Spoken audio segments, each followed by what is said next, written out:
kahoy ng krus, upang mula sa pagkaligtas namin sa kasalanan ay mabuhay kami sa kabanalan. Kagalingan ang hatid sa amin ng kanyang mga sugat. Palakasin mo ang aming loob sa kanyang pagmamahal. Patnubayan kami ng kanyang halimbawa at tulungan kaming tahakin ang daan ng krus, sapagkat handa kaming sumunod sa kanya sa daang patungo sa buhay. Hinihiling namin ito sa ngalan niya, na bubuhay at naghaharing kasama mo at ng Espiritu Santo, iisang Diyos, magpasawalang hanggan. Amen.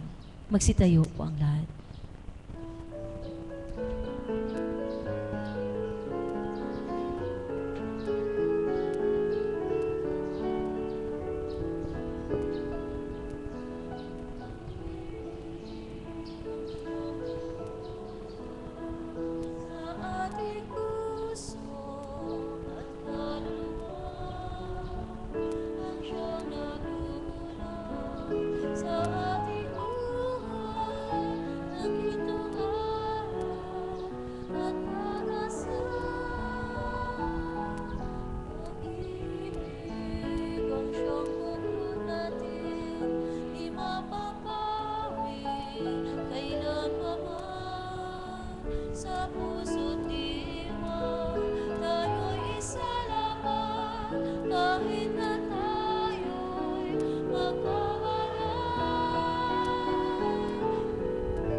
Unang istasyon, ang huling hapunan. Sinasamba ka namin at pinupuri, Panginoong Hesukristo. Sapagkat sa pamamagitan ng iyong banal na krus ay tinubos mo ang sanlibutan. Pagbasa ng Ebanghelyo ayon kay San Lucas. At pagkatanggap sa kalis, nagpasalamat siya at sinabi, "Kunin niyo ito at pagsaluhan. Sinasabi ko nga sa inyo, hindi na ako iinom mula ngayon nang galing sa ubas hanggang dumating ang kaharian ng Diyos."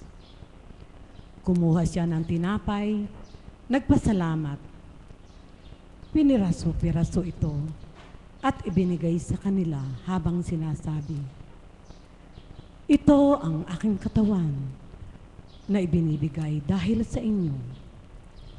Gawin niyo ito bilang pag-alala sa akin." Pagkatapos ng hapunan, ganun din ang ginawa niya sa kalis habang sinasabi, "Ang kalis na ito, ang bagong tipan sa aking dugo na ibinubuhos dahil sa inyo." Magsiupo po ang lahat.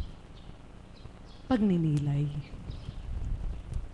Pasalamatan natin ang Panginoon para sa Eucharistia na kanyang handog sa atin. Ibinibigay niya ang lahat para sa atin. Sa pagkamatay niya sa krus, Nagkaroong kaganapan ng kanyang buhay at ibinigay niya sa atin ang kanyang sarili bilang pagkain. Papagtagumpayin natin ang pag-ibig. Inaalala natin sa Huwebes Santo na minahal niya sila hanggang sa katapusan at ang lagi ako. Sa Eucharistia, isinakatuparan ni Jesus ang kanyang paglilingkod na magbigay ng liwanag at init. Walang tigil siyang nagdarasal para sa lahat. Kung mauunawaan lamang natin ang ibig sabihin ng sumaati ng Diyos. Lumapit tayo kay Jesus at manatili sa Kanya. Manalangin tayo sa pamamagitan niya, kasama niya at sa Kanya. Magsiluhod po ang lahat. Panalangin. Panginoong Hesukristo, sinasamba ka namin, buhay kang kapiling namin sa sakramento ng iyong katawan at dugo. Naiaalay nawa namin sa ating Amang nasa langit ang pangako ng ganap na pagmamahal. Maiaalay nawa namin sa ating mga kapatid ang buhay na laan sa pag-ibig at paglilingkod sa kaharian ng Diyos. Amen. Magsiupo po ang lahat.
Magsitayo po ang lahat.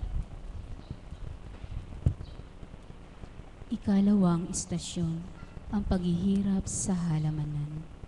Sinasamba ka namin at pinupuri o Panginoong Hesukristo. Sapagkat sa pamamagitan ng iyong banal na krus ay tinubos mo ang sanlibutan. Pagbasa ng Ebanghelyo ayon kay San Lucas. Lumabas si Jesus at pumunta siya tulad ng dati sa bundok ng mga olibo. Kasama rin niya ang mga alagad. Pagdating sa lugar, sinabi niya sa kanila, "Manalangin kayo upang di madala sa tukso." Lumayo siya sa kanila ng mga 1 pukol ng bato ang layo. Lumuhod at nanalangin, "Ama, kung gusto mo, alisin mo sa akin ang kalis na ito. Gayunmay, huwag ang kalooban ko, kundi ang iyo ang masunod." At nagpakita sa kanya ang isang anghel mula sa langit at pinalakas siya. Simbigat ng kamatayan ang kanyang nadama, kaya nanalangin siya ng mas taimtim pa, ngunit pinawisan siya ng malalaking patak ng dugo na pumatak sa lupa. Magsiupo po ang lahat.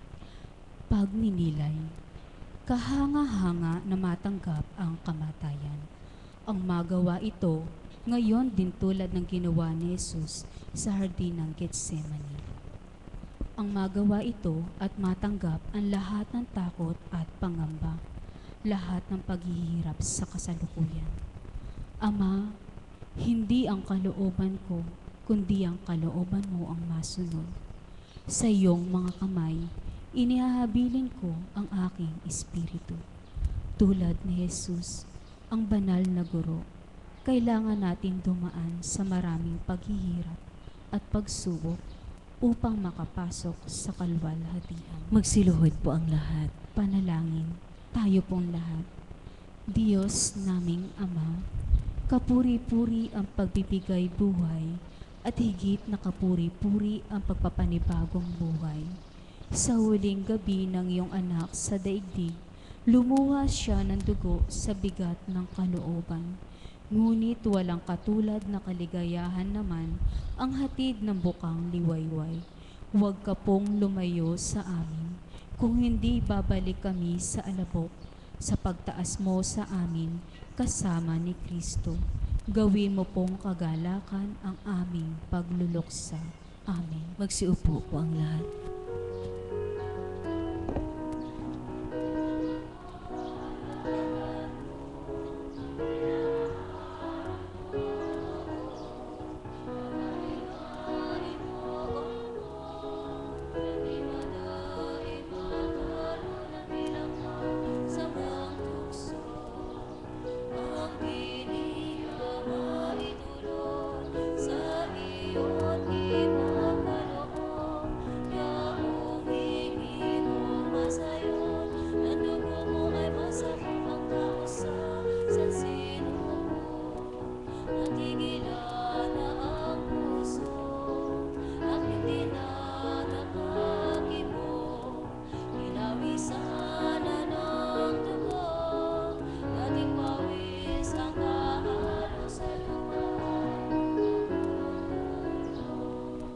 Magsitayo po ang lahat. Ikatlong istasyon, si Jesus sa harap ng Sanhedrin. Sinasamba ka namin at pinupuri, O Panginoong Hesukristo. Sapagkat sa pamamagitan ng iyong banal na krus ay tinubos mo ang sanlibutan. Pagbasa ng Ebanghelyo mula kay San Mateo.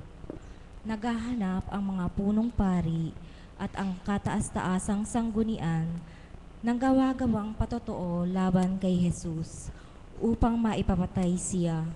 Ngunit wala silang nakita kahit na maraming bulaang saksi ang nagpresinta. Sa bandang huli, may dalawang humarap at nagpahayag. Sinabi nito, "Magigiba ko ang templo ng Diyos at itatayong muli sa loob ng 3 araw." At tumayo ang punong pari at sinabi sa kanya, "Wala ka bang maisasagot sa lahat ng ito? Ano ba ang patotoo nilang ito laban sa iyo?" Ngunit nanatiling tahimik si Jesus. Kaya sinabi sa kanya ng punong pari, "Iniuutos sa iyo sa pangalan ng Diyos na buhay. Sabihin mo sa amin, ikaw ba ang Kristo, ang anak ng Diyos?" At sumagot si Jesus, "Sinabi mo at sinabi ko sa inyo, sa hinaharap ay makikita ninyo ang anak ng tao na nakaupo sa kanang kamay ng makapangyarihang Diyos at dumarating na nasa ibabaw ng mga ulap ng langit." Pinunit ng punong pari ang kanyang damit habang sinasabi, "Nilait niya ang Diyos, kailangan pa ba ang mga saksi?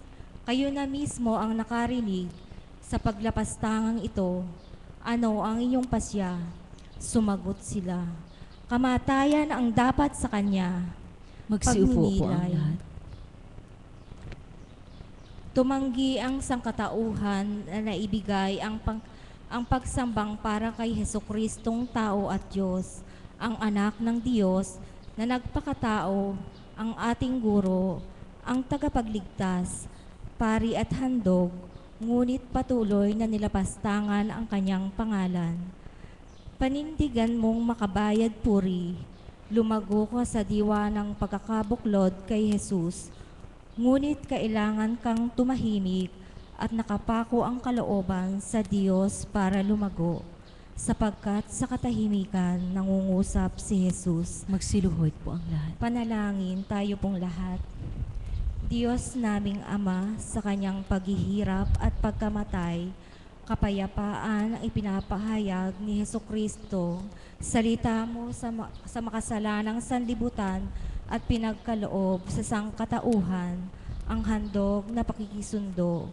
Turuan mo kaming masundan ang halimbawang bigay niya sa amin